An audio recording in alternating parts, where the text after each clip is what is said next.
Olá pessoal, vamos para mais uma aula de bioestatística, hoje sobre a aula de correlação de dados, ok? Primeira coisa, a correlação ela tenta entender a relação entre duas variáveis quantitativas, certo? Então, aquelas variáveis que eu posso quantificar, tanto discretas quanto contínuas. Então, será que elas têm relações ou não? Tá? Então, por exemplo, eu tenho a variável x e tenho a variável y. Tá? Será que essas duas variáveis se relacionam uma com a outra? Por exemplo, se a gente pegar dados morfométricos, né, de humanos, a gente pode pensar, a altura tem relação com o peso? Ou seja, quanto maior a altura, maior o peso, maior a massa do indivíduo ou não? Se essa relação for positiva, elas são proporcionais, tá? Quer dizer que se uma aumenta, a outra aumenta. Se for negativa, elas são inversamente proporcionais. E é isso que a relação vai estudar. Cuidado, isso não quer dizer que o dado x depende do y, ou que o y depende de x. Não. Eu só estou pegando duas variáveis e analisando se há alguma relação entre elas. Porque a gente pode ter outros fatores interferindo em x e interferindo em y para que ele cresça ou diminua. Tudo bem? Mas aí vem a grande pergunta. Como realizar uma correlação de dados? Aí você já pensa em matemática, né? Temos duas formas. Uma forma visual, que é o diagrama de dispersão, e a parte matemática, que é o coeficiente de correlação, ok? Primeiramente, vamos ver o diagrama de dispersão. Aqui tem um exemplo. Correlação entre o comprimento, em centímetros, e a massa corporal, em quilograma de 48 cães. Então, a massa corporal e o comprimento, tá? Variável x, variável y. Dá para perceber que é uma correlação positiva. Por que é uma correlação positiva? Elas são diretamente proporcionais. Conforme eu aumento o comprimento do cachorro, aumenta a sua massa. Ou, conforme aumenta a massa do cachorro, aumenta o comprimento. Ok? Isso é uma tendência de aumento a ambos. Dá para perceber que não é uma coisa perfeita, não vai formar uma reta. Tá? Mas essa nuvem de pontos, aqui tem 48 pontos, ela mostra que há uma tendência positiva, uma correlação positiva. Ok? Já em um outro exemplo, tenho a correlação entre o consumo diário de proteínas de origem animal, ou seja, comer carne, em gramas, e o coeficiente de natalidade em 14 países. Dá para perceber que, conforme aumenta o consumo diário de proteínas, você tem uma redução do coeficiente de natalidade. Ou seja, uma correlação negativa. As variáveis são inversamente proporcionais. O aumento de uma e decaimento da outra. Lembrando, chamando a atenção mais uma vez, isso não quer dizer que elas estão ligadas oficialmente, tá? O consumo de proteínas diário por pessoa tem a ver com qualidade de vida. Então, se você pegar aqui os países mais ricos, tem maior consumo diário de proteína e uma menor taxa de natalidade, mas tem a ver com qualidade de vida, com outros fatores. Relembrando, as duas variáveis que eu analiso, elas não são obrigatoriamente ligadas, ou seja, se o coeficiente de natalidade aumenta, reduz o consumo diário de carne. Não é isso. Isso aqui a gente tem uma noção e, a partir disso, entender, compreender. Lembrando que a estatística é isso. Ela analisa os dados e, a partir da análise dada, tem a tomada de decisão, tem o raciocínio sobre o assunto. Tudo bem? Então, essas aqui são formas gráficas, tá? X, Y, normal, aquele gráfico. Não tem matemática. Vamos agora entrar na parte matemática. O coeficiente de correlação. Ele é um número adimensional, ou seja, não tem unidade de medida, que determina a correlação entre duas variáveis quantitativas. E ele varia de -1 a +1. Então aqui tem uma tabela de correlação. Na hora que você achar o seu valor R, você vem na tabela e olha. Então, por exemplo, nós temos, quando o seu valor der +1, que é raríssimo de ocorrer, você tem uma correlação positiva perfeita, ou seja, extremamente perfeita, uma linha reta, é linear. E aqui tem os valores, ela pode ser muito forte, forte, moderada ou fraca. Toda correlação positiva ela é diretamente proporcional, tá? São diretamente proporcionais essas variáveis. Ou seja, se uma aumenta, a outra aumenta também. Quando o seu R dá zero, há uma ausência de correlação. Quer dizer que essas variáveis não têm relação alguma, tá? Não tem influência de uma com a outra.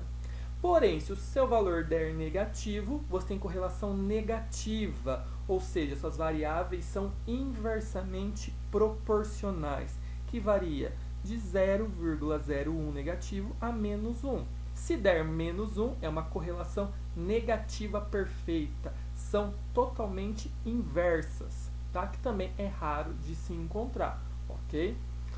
Agora, a partir disso, tem um exemplo para a gente entender calcular esse coeficiente de correlação. Então, aqui o exemplo 3. Calcular o coeficiente de correlação para os dados de peso úmido e peso seco em gramas de lóbulos de ratos submetidos à hepatectomia parcial, ou seja, remoção de fígado, certo? Aqui eu tenho o peso úmido, que eu chamo de X, em gramas, e meu peso seco, que eu vou chamar de Y, também em gramas. Ah, eu posso inverter? Pode, porque elas são independentes, tá bom? Teoricamente, elas são independentes. Esses são os dados que vão te dar para realizar o exercício. Lembrando, avaliando duas variáveis, se tem relação ou mais. Mas, professor, eu posso analisar outras variáveis? Sim, mas tem a ver com análise multivariada que vai além da aula de hoje, ok? Vamos só ver duas variáveis. Primeira coisa, para facilitar, porque tem a equação dá medo, ela é um gigante, tem várias letras, então vamos partir do passo por passo para poder compreender. Primeira coisa, você faz uma outra coluna multiplicando x e y. Então aqui 6,69 vezes 2,04 vai dar 13,65. E assim você faz para todas as linhas, ok? Tudo bem? Lembrando, olha aqui, os meus dados de peso úmido e seco foram dados duas casas depois da vírgula. Então, todos os resultados que eu encontrar, duas casas depois da vírgula, ok? Você arredonda, use as regras. Outra coluna que tem que colocar é o x ao quadrado. Então, 6,69 ao quadrado dá 44,76, tudo bem? E uma outra coluninha que é o y ao quadrado, ou seja, 2,04 ao quadrado dá 4,16. E assim você faz para todos, ok? Uma outra coisa que tem que ter é uma última linha com o somatório.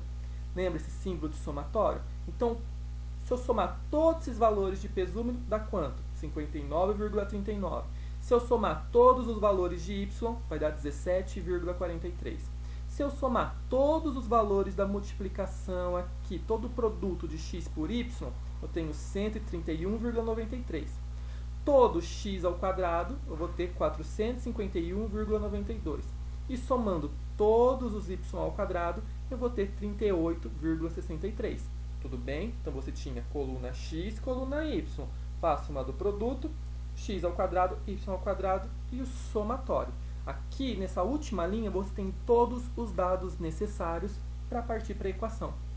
Tendo esses dados de somatório, vamos aplicar os dados na equação. Olha a equação. Falei que ela dava medo? Então, nossa correlação é o R minúsculo. Então, R vai ser o somatório de xy menos somatório de x vezes somatório de y dividido por n elementos. Quantos elementos nós tínhamos lá? 8, tá? Dividido pela raiz de somatório de x ao quadrado menos somatório de x elevado ao quadrado, dividido por n, vezes somatório de y ao quadrado menos somatório de y, tá? E esse valor elevado ao quadrado, dividido por n. Tudo bem? Pegando os valores de somatório e substituindo, então nós temos somatório de xy, 131,93. Somatório de x, 59,39. Vezes somatório de y, 17,43. Quantas linhas tinha? Quantas unidades eu estava analisando? 8. Dividido pela raiz, somatório de x ao quadrado. 451,92 menos somatório de x, 59,39 ao quadrado, dividido por n, que é 8, vezes somatório de y ao quadrado, 38,63, menos somatório de y, 17,43 ao quadrado, dividido por 8. Bem, realizando essa equação, esses dados, primeiro multiplico, então 59,39 vezes 17,43, depois divido por 8, e aí eu subtraio de 131,93. Então, essa primeira parte aqui me dá 129,40. Aqui, 59,39 ao quadrado, dividido por 8, e eu subtraio de 451,92, dá 10,02.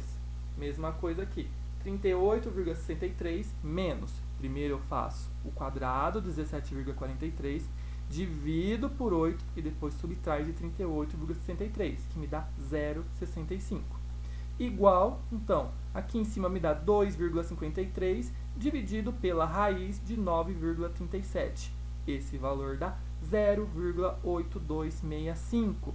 Se olhar naquela tabelinha colorida, a correlação ela é positiva e forte. Então, primeiramente, eu sei que ela é positiva porque ela não tem sinal de negativo. Tá? Deu positivo aqui. Entre o peso úmido e seco de lóbulos hepáticos em gramas submetidas à hepactomia parcial. Então, dá pra ver, a equação ela dá medo. Mas se você tiver aquelas coluninhas, aquelas 3 colunas feitas de x vezes y, x ao quadrado, y ao quadrado e o somatório final, é só substituir na equação e realizar. Lembrando, multiplicações e divisões primeiro e depois soma e subtração. Ok, pessoal? Bons estudos, façam os exercícios e até a próxima.